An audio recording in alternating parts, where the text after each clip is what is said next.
The North Wales Express reported the following on the 9th of February, 1883. Quote, in a recent sitting of the German Parliament, Herr Sonnemann brought forward an interpellation asking whether, in consequence of the loss of the Cimbria, the government intended to propose any new regulations or bring about some international arrangements for the prevention of collisions at sea. Herr Sonnemann, in justifying his interpellation, suggested that endeavors should be made to introduce the use of electric lights in navigation.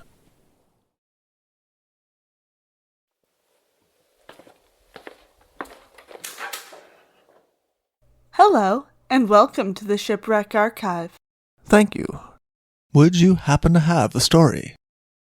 Mixed signals on the Cimbria. Here we are. Enjoy!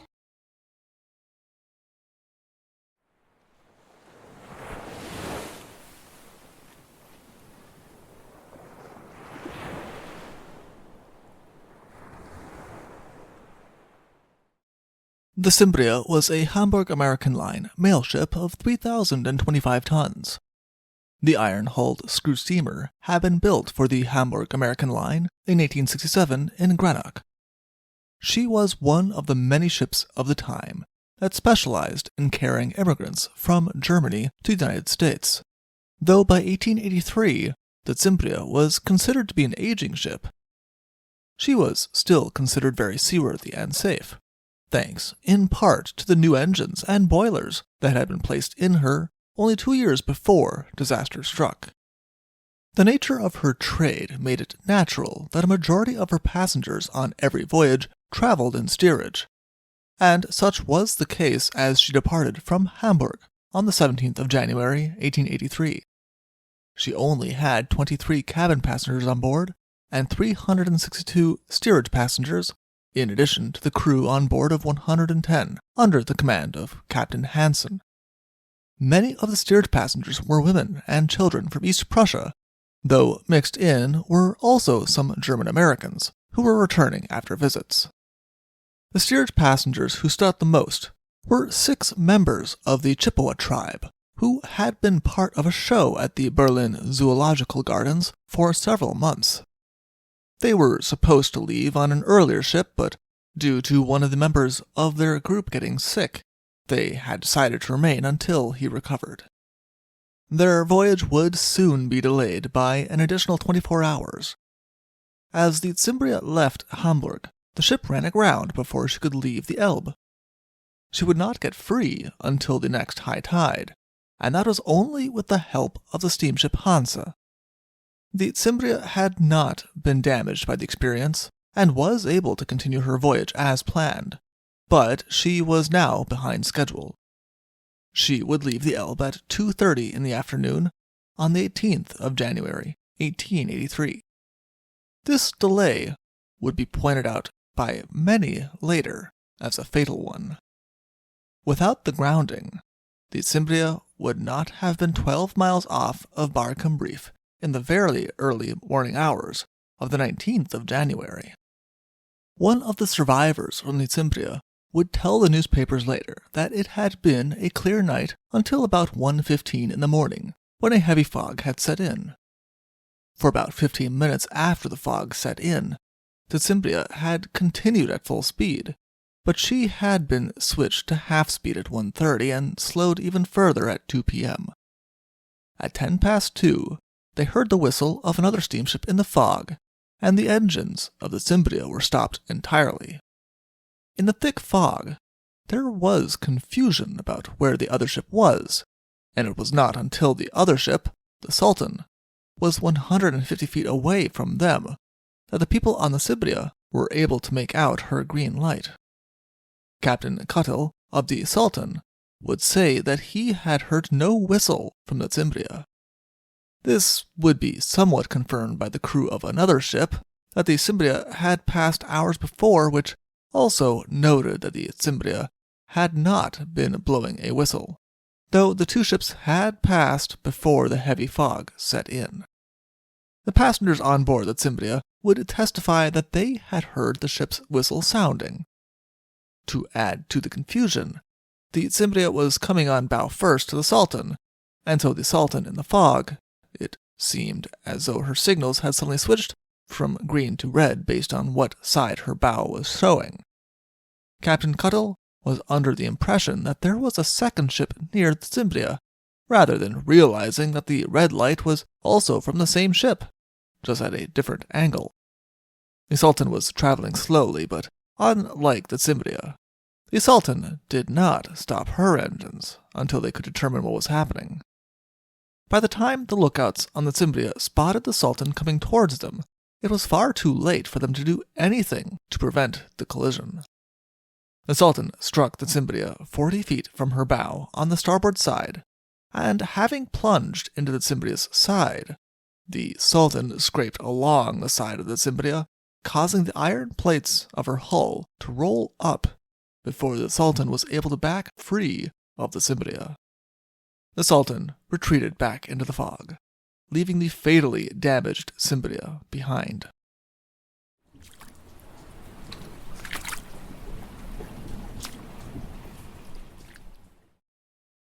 On board of the Cimbria, the passengers who had just been asleep were violently awakened by the collision as water came pouring in through the side of the ship. Panic immediately ensued in spite of the efforts of the crew. There was never any doubt from anyone that the Cimbria was sinking beneath their feet as soon as the collision occurred. The damage was too much for the ship's 7 watertight compartments to do any good. As fast as they could, the crew passed out life vests and got the lifeboats ready. The lifeboats were proving difficult. The ship listed to starboard so quickly that launching the lifeboats was hindered badly. The first 2 lifeboats, both loaded with women and children, capsized as soon as they hit the water, and the people in them were almost all lost. In the face of this, panic descended on the remaining passengers, some of whom used knives to end everything before they could be lost to the waves. First Officer Karlova, who had been overseeing the launching of the lifeboats, told cabin passenger Veget, who asked him what to do, that everything was lost. Then, seemingly collecting himself a little, he told Veget that any of the other passengers who were standing near take to the shrouds. First Officer Karlova began to help anyone he could find up into the rigging, though many of the bewildered passengers did not cooperate. It was claimed that one of the members of the Chippewa group had threatened the first officer with a tomahawk and had to be disarmed. Meanwhile, an elderly woman nearby, clutching her Bible, sang funeral hymns until a wave washed her away. The chief engineer, who was burning Bengal lights in the hopes of signaling for help, was also soon washed away by the waves. The second engineer, Koopman, and the rest of the engine crew remained at their posts in the engine room at first. Koopman had given orders for the engine crew to have the ship's pumps ready, but since the water was not flooding the ship's hold, the pumps were meaningless. They continued to stand by, thinking that they might be given an order for the ship's engines to go full speed ahead in a mad dash to ground the ship, but that order also never came. Faced with clear evidence that they were no longer needed in the engine room, the crew went up on deck and assisted with the launching of lifeboats number 7 and 8. It was during the launching of Lifeboat 8 that they lost First Officer Karlova. He had been overseeing the launching of the 2 remaining boats when the ship listed so badly that it was nearly perpendicular, and First Officer Karlova slipped on the wet deck and sank. The engineers were now also in immediate danger, and they climbed over the rails and sat on the ship near where the screw was, the last part of the ship's hull that was above water. Only 10 minutes after the collision with the Sultan occurred, this part of the Cimbria also went below the waves, and the engineers found themselves in the water. None of the engineering crew had any hope of reaching land again, and they all said goodbye to one another before they began to swim. But they were fortunate enough to reach Lifeboat 7 after 10 minutes, which allowed them on board. Captain Hansen was never seen to leave his post on the bridge, and he went down with the ship. There would be rumors for a short while that he had been found by a steamer while swimming in the ocean and taken on board, but these soon proved to be false, and it is presumed that he never escaped his sinking vessel. Second Officer Spruth, the highest-ranking survivor of the Cimbria, had also gone down with the ship. He had still been cutting spars loose, so that when the ship sank, the people who found themselves in the water would have something to hold on to when the ship inevitably went down, when the ship did indeed disappear beneath his feet. Second Officer Spruth held on to one of the spars at first, but finding that some of the passengers had also taken hold of it, and not wanting to overburden it, he let it go. He then swam until he found a boat and was taken on board.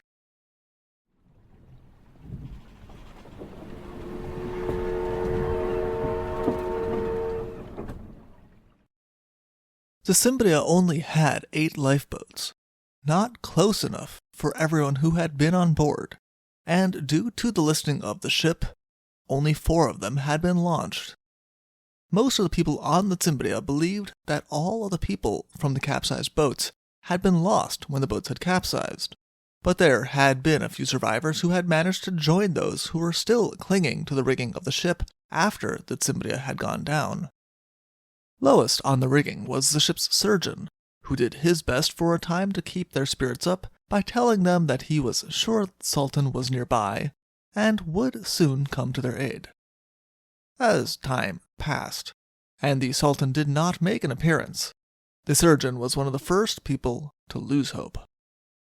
The people in the rigging were freezing cold, and some of them were succumbing when the surgeon announced to everyone that he did not wish to prolong things, and he simply let go.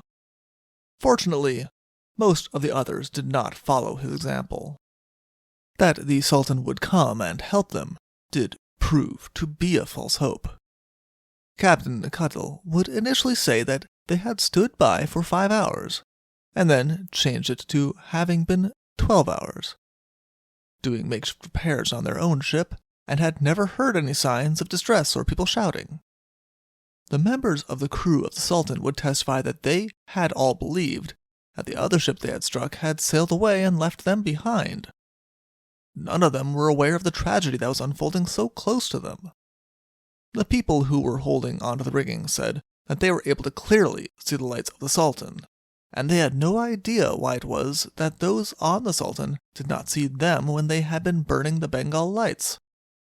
It was later speculated that those who had been in the water had succumbed to the freezing cold of the water so quickly that there had never been a chance for the people on the Sultan to hear them. For the people in the rigging, they had a long 10 hours of holding on as people slowly dropped off, until the ship, the Diamant, stumbled across them and pulled them off to safety. The Diamant saved 16 passengers and one of the ship's firemen. The people saved by the Diamant were not the first of those saved from the wreck. 2 lifeboats that had not capsized had both been saved by the bark the Theta 9 hours after the Cimbria had sunk. One of the boats had 9 people on board, and the other had 39. In total, only 65 people survived the wreck of the Cimbria, out of the almost 500 she had on board when she had departed Hamburg. Only 3 of the survivors were women. As soon as the survivors reached Cuxhaven in the Theta, and word reached the Hamburg American line, they sent out the Hansa, which had done such valuable service in pulling off the grounded Cimbria only days before, in the hopes of finding more survivors. Another ship, the Batavia, also went out to search, but they both came back empty-handed. The public was horrified by the tragedy that had taken place, and a general sense of outrage took over when the Sultan limped into Cuxhaven.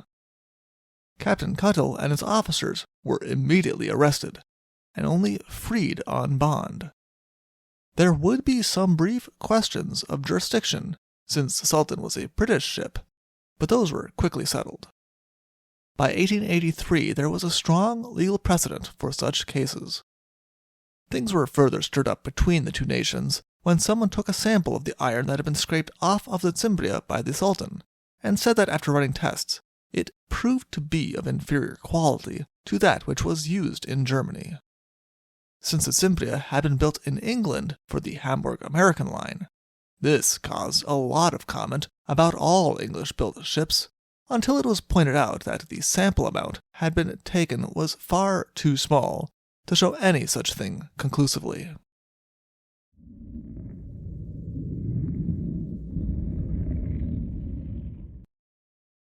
The legal case would drag out, with Captain Cuttle placing the blame entirely on the Cimbria, while the survivors of the Cimbria put full blame on the Sultan.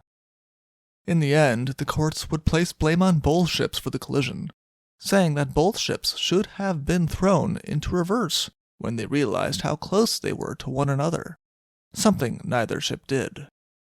The courts did, however, censure the officers and the crew of the Sultan, saying that they had clearly lost their heads after the collision based on their actions, while the officers and crew of the Cimbria deserved the highest praise for thinking of their passengers until the very end. In the end, the collision was considered a tragedy of the fog more than the ships. The incident, especially in the wake of several other high-profile collisions, would cause people to discuss many reforms, including having multiple colored lamps along the side of a vessel, rather than only on each side of the prow. This, it was argued, would help people determine how the ship was facing them, and lower the chance that another captain would become confused, like Captain Cuttle had when he suddenly went from seeing a green to a red light. That such lamps would take costly oil that owners would be unwilling to furnish brought forward the argument that the lights should be made electric. In the meantime, the loss of the Cimbria also gave rise to renewed arguments in the United States about forcing foreign passenger vessels coming into the United States ports to carry life rafts. It was a bill that had been proposed but not passed only months before the Cimbria disaster, and it was seen as something that could have saved many lives, since the life rafts would have been much easier to launch in such difficult conditions. Across Europe and the United States, newspapers and politicians joined in a giant discussion of what if. What if things had been different? But it would do little to ease the pain of those who had lost loved ones. The most comfort that those who had lost people in the Cimbria could take was that there would be no salvage for the sunken ship. The Danish salvage steamer Kattegat went to investigate the possibility of salvage, but returned to announce it would not be taking the job. Their divers had found one of the large lifeboats still on the deck in its original position, never having been of use. Everywhere they looked had been the remains of those who had not escaped from the sinking vessel, and the salvage workers were faced with the knowledge that to salvage, they would have to blow up 3 decks in order to reach the cargo. They could not do so without also impacting what was the grave to 400 victims of the disaster, and that was something no one was willing to do. The Cimbria would be allowed to rest in peace. For more information, please see the Western Mail from the 25th of January, 1883, or see our other sources on the description below. Thank you for listening. Thank you for visiting the Shipwreck Archives. See you soon.